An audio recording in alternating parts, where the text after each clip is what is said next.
राम कृष्ण हरी पांडुरंग हरी. जय हरी माऊली, जय हरी. आज आपण या ठिकाणी संत तुकोबारायांचा एक प्रसिद्ध असा अभंग, त्याचा अर्थ समजून घेण्याचा प्रयत्न करूया. अभंग असा आहे. सोनियाचे ताट क्षीरीने भरिले, भक्षावया दिले स्वाना लागी. मुक्ता फळ हार खराशी घातला, कस्तुरी सुकराला चोजविली. वेद पारायण बधिरा सांगे ध्यान, तयाची ते खुद काय जाणे. तुका म्हणे ज्याचे तोची एक जाणे, तुका म्हणे ज्याचे तोची एक जाणे. भक्ती महिमान साधू जाणे. आता अभंगामध्ये संत तुकोबाराय काय म्हणतात पहा. सोनियाचे ताट क्षीरीने भरिले, भक्षावया दिले स्वाना लागी. कुत्र्याला सोन्याच्या ताटामध्ये खीर वाढली, कुत्र्याला सोन्याच्या ताटामध्ये खीर खायला दिली. जो दुधापासून बनवतात असा पदार्थ खीर प्रत्येकाला माहिती आहे तुम्हाला, ती खायला दिली. आता मला सांगा, कुत्र्याला खिरीचं काही महत्व आहे का? त्याच्या पुढे एका बाजूला खीर ठेवली सोन्याच्या ताटामध्ये आणि दुसऱ्या बाजूला जर एखादी हड्डी पडलेली असली तर काय करेल कुत्रा? अगोदर त्या हड्डीकडे जाईल. त्याला त्या सोन्याच्या ताटाचं खिरीचं काही महत्व वाटणार नाही महाराजा. हे तुकोबांना या ठिकाणी सांगायचं आहे. तसंच मुक्ता फळ हार खराशी घातला. मोत्याची बाळ ती कोणाच्या गळ्यामध्ये बांधली? गाढवाच्या गळ्यात. आता गाढवाला काय घेणं देणं आहे मोत्याच्या बाळीचं? त्याला त्याचं अजिबातही महत्व नाही. त्याची ती कुवतच नाही त्याचं महत्व समजून घेण्याचं. कस्तुरी शुकराला चोजविली. जसं मोत्याच्या बाळेचं गाढवाला महत्व नाही, त्याला त्याचं काही घेणं देणं नाही, तसंच डुकराला जर कस्तुरीचा गंध दिला तर त्याला सुद्धा त्या गंधाशी काही घेणं देणं नाही. डुकराला सुद्धा त्या गंधाचं अजिबात महत्व नाही, कस्तुरीच्या गंधाचं. वेद पारायण बधिरा सांगे ध्यान, तयाची देखून काय झाले.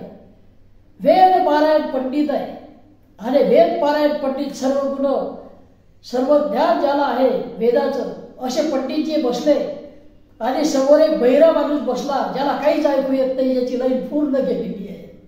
असा माणूस समोर बसलेला आहे आणि हे महाराज काय सांगून राहिले तर वेदामधलं शास्त्रामधलं ज्ञान त्याला पाजून राहिले आणि तो मान हलवून राहिला. यांची मान हलते तशी तोही मान हलवतो आहे, परंतु त्याला काही समजणार आहे का? त्याला ते काहीही समजणार नाही. तयाची देखून काय झाले. तेव्हा वेद पारायण बधिरा सांगे ध्यान, तयाची देखून काय झाले. बहिऱ्यासमोर जर एखाद्या ज्ञानी व्यक्तीनं त्याचं ज्ञान सांगत बसला तर त्याला काही उपयोग होणार नाही, त्याला ते समजणारच नाही. तुका म्हणे ज्याचे तोची एक जाणे. संत तुकाराम महाराज म्हणतात, हे ज्याचं त्यालाच माहिती असते, ज्याचं तोच एक जाणू शकतो. जे या ठिकाणी तुकोबांना आपल्याला हे सांगायचं, हा संदेश द्यायचा आहे या सर्व उदाहरणावरून, की प्रत्येकाची प्रवृत्ती वेगळी असते. व्यक्ती तितक्या प्रवृत्ती आपण म्हणतो ते वेगळी असते. प्रत्येकाची कुवत वेगळी असते. प्रत्येकामध्ये वेगवेगळ्या क्षमता असतात. एखाद्याला चित्रकलेमध्ये रुची असते, एखाद्याचं हस्ताक्षर खूप चांगलं असते, एखाद्याला एखाद्या खेळाची इतकी आवड असते आणि त्या खेळामध्ये तो निपुण बनू शकतो, त्या खेळामध्ये तो प्रावीण्य मिळवू शकतो, परंतु शालेय अभ्यासक्रमामध्ये मात्र मागे असतो. आपापली कुवत आपापली प्रवृत्ती त्या क्षेत्रामध्ये, ते क्षेत्र त्याचं आहे. एखाद्याचं क्षेत्र खेळ असते, मैदान असते, मैदान तो गाजवू शकतो, परंतु विषयाचं ज्ञान लेखिका वगैरे म्हटलं की त्याला पहिला नंबर येत नाही, जर ते पास होऊ शकतो फक्त. आणि तुम्ही अशाला जर म्हटलं की नाही तुला पहिला नंबरच आला पाहिजे. एखाद्याला इंजिनियर व्हायचं असते, त्याला आवड असते इंजिनियर होण्याची आणि आई वडील म्हणतात नाही तू डॉक्टरच झाला पाहिजे. आई वडिलांना वाटते डॉक्टर झाला पाहिजे, परंतु त्याला बायोलॉजी हा विषय अजिबात आवडत नाही. त्याला टेक्निकल गोष्टी आवडतात, गणितामध्ये आवड आहे, फिजिक्समध्ये आवड आहे, त्यामधले प्रयोग आवडतात, आणि जीवशास्त्रामध्ये अजिबात रस नाही. तो डॉक्टर होऊन फायदा नाही, त्याला ते जमणार नाही. आणि म्हणून प्रत्येकाची प्रवृत्ती जी आहे ती वेगवेगळी असते, प्रत्येकामध्ये वेगवेगळ्या क्षमता असतात, त्या क्षमता ओळखल्या पाहिजे. त्याचबरोबर स्वतःला ओळखलं पाहिजे. आणि आपण जर स्वतःला ओळखलं नाही, एखाद्यानं केलं म्हणून आपण तसंच करायचं असं जर ठरवलं तर मात्र, म्हणजे तुलना जर केली तर मात्र आपण स्वतःचाच आपला अपमान करत असतो. त्यासारखा दुसरा अपमान नाही.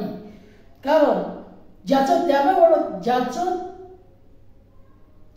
जे आहे, ज्याच्या क्षमता आहेत ते त्यालाच ओळखता आलं पाहिजे. आपण किती उडी मारू शकतो, आपण कोणता पल्ला गाठू शकतो, हे ज्याचं त्यालाच बरोबर समजते, दुसऱ्याला ते समजू शकत नाही. हे तुकोबांना आपल्याला सांगायचं आहे.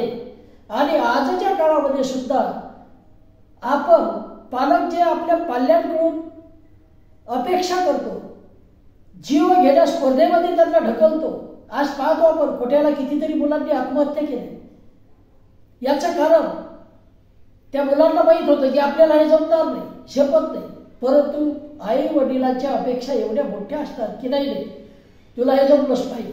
खूप फी भरतात, टाकतात, आणि दररोज 2 दिवसात, म्हणजे दिवसातून 2 वेळा त्याला फोन करतात, का रे अभ्यास केला की नाही, हे 720 पैकी 710 भेटलेच पाहिजे, आपला नंबर इकडे लागलाच पाहिजे. आणि अपेक्षांच्या ओझ्याखाली मग आपला पाल्य भरडला जातो बायबापांनो.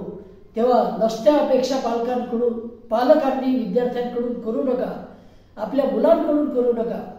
त्याची कुवत ओळखा, त्याचं त्याला ठरवू द्या काय व्हायचं ते.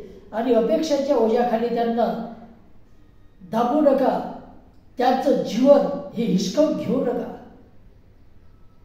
त्याला काय जमते हे ओळखा. हा तुम्हाला कोट्याला टाकायचा आहे टाका, अजून त्याच्यापेक्षा काही भाग असेल तिथे टाका, तुमच्याजवळ पैसा आहे, परंतु त्याला सांगा की तुला झेपेल तसा अभ्यास कर. यश मिळो न मिळो, अभ्यास फक्त कर. तुम्हाला जमलं नाही तरी चालेल, आपला नंबर कुठेच नाही लागला तरी चालेल, फक्त आपण प्रयत्न करूया. आणि शेवटपर्यंत जर तुम्ही त्याला सांगत राहिले तो निराश होणार नाही, अभ्यास करेल, स्वतःला ओळखेल. तेव्हा हे आपण केलं पाहिजे. आणि हे संत तुकोबारा आपल्याला सांगत आहे, तुका म्हणे ज्याचे तोचे एक जाणे, ज्याचं त्यालाच हे समजते की आपण कुठपर्यंत उडी मारू शकतो, आपला पल्ला कोठवर आहे, कोणत्या क्षेत्रामध्ये आपल्याला रुची आहे. पुढे तुकोबाराय म्हणतात, आता हे अध्यात्माच्या बाबतीत आहे, मी थोडंसं आपल्या इकडे जोडलो. भक्ती महिमान साधू जाणे. भक्तीचा जो महिमा आहे तो कोण जाणू शकते, तर संतच जाणू शकतात, संत महात्मेच जाणू शकतात, साधूच जाणू शकतात. हे संत तुकोबारायांना यामध्ये आपल्याला सांगायचं आहे. तेव्हा असा अतिशय आशय पूर्ण असा संत तुकोबांचा अभंग आहे, ज्यामध्ये भक्ती महिमा सुद्धा सांगितलेला आहे. भक्ती महिमा हे संत प्रवृत्तीचे लोकच जाणू शकतात हे सुद्धा सांगितलेलं आहे. त्याचबरोबर आपल्या संसारिक जीवनामध्ये सुद्धा दुसऱ्याशी तुलना करणं कसं वाईट आहे हे तुकोबांनी आपल्याला सांगितलेलं आहे. त्याचबरोबर प्रत्येकाची कुवत वेगवेगळी असते, प्रत्येकाची प्रवृत्ती वेगवेगळी असते हे सांगितलेलं. आपली परीक्षा पद्धती कधी कधी होते काय की आपण मुलांना ते रेसमध्ये टाकतो. आता अशी कल्पना करा, मासा आहे, त्या माशाला झाडावर चढायला सांगितलं आणि हत्तीला म्हटलं तू पाण्यातच राहा, किंवा बैलाला म्हटलं तू पाण्यातच राहा, माशाप्रमाणे शक्य आहे का? नाही. म्हणून सर्व एकाच दिशेने जातील असं नाही. प्रत्येकाची जी वृत्ती आहे, प्रवृत्ती आहे, बौद्धिक क्षमता आहे ही वेगवेगळी असते. आणि ह्या ज्या क्षमता आहेत, ह्या क्षमता एवढ्या पुरेशा असतात की तो जीवन त्याचं स्वतःचं सफल बनवू शकेल. त्या क्षमता ओळखा आणि त्याप्रमाणे आपल्या मुलांना वळण लावण्याचा प्रयत्न करा. त्या रस्त्याने त्याला जाऊ दे. आपल्या अपेक्षांचे ओझं त्याच्यावर टाकू नका. आणि त्यामुळे होते काय की एक आयन जोडपा आहे, मागच्या महिन्यामध्ये तुम्ही वाचलं असेल पेपरमध्ये, त्या आयन जोडप्याच्या मुलीनं वरच्या मजल्यावरून टाकून मंत्रालयाच्या समोरच मला वाटते ती इमारत आहे आणि त्या ठिकाणी तिने उडी मारली वरच्या मजल्यावरून 7व्या मजल्यावरून आणि आत्महत्या केली. का घडलं असं? याच्या मागे अपेक्षांचं ओझं असू शकते, तिला नैराश्य आणि नैराश्यातून हे घडलं. तेव्हा असं होऊ नये यासाठी मुलांचं काउन्सिलिंग करा. त्यानं जर स्वतःला ओळखलं नसेल तर त्याला त्याची ओळख पटवून द्या. हे आपलं कर्तव्य आहे की हे जमत नाही तर मग दुसरं कर काहीतरी. हे सोडून दे, हे क्षेत्र आपलं नाही. तुझं क्षेत्र कोणतं आहे? तुला रनिंग चांगली करता येते, शरीर यष्टी चांगली आहे, मग पोलीस ऑफिसरसाठी प्रयत्न करा. तर हे करू शकता. IAS होता येणार नाही, डॉक्टर होता येणार नाही, मग इकडे पहा. जे हे आपण सांगू शकतो. तेव्हा प्रत्येकानं कुवत ओळखून जर समजा प्रयत्न केले तर नक्कीच यश मिळू शकते. हे सुद्धा यामधून आपल्याला बोध घेण्यासारखं आहे. या अभंगातून बोध आपण घेऊ शकतो. परत एकदा या अभंगाचं वाचन करूया. सोनियाचे ताट क्षीरीने भरिले, भक्षावया दिले स्वादा लागी. मुक्ता फळाहार खराशी घातला, कस्तुरी शुकराला चोजविली. वेद पारायण बधिरासारखे ज्ञान, तयाची देखून काय जाणे. तुका म्हणे ज्याचे तोची एक जाणे, तुका म्हणे ज्याचे तोची एक जाणे. भक्ती महिमान साधू जाणे. जय जय राम कृष्ण हरी. जय हरी माऊली.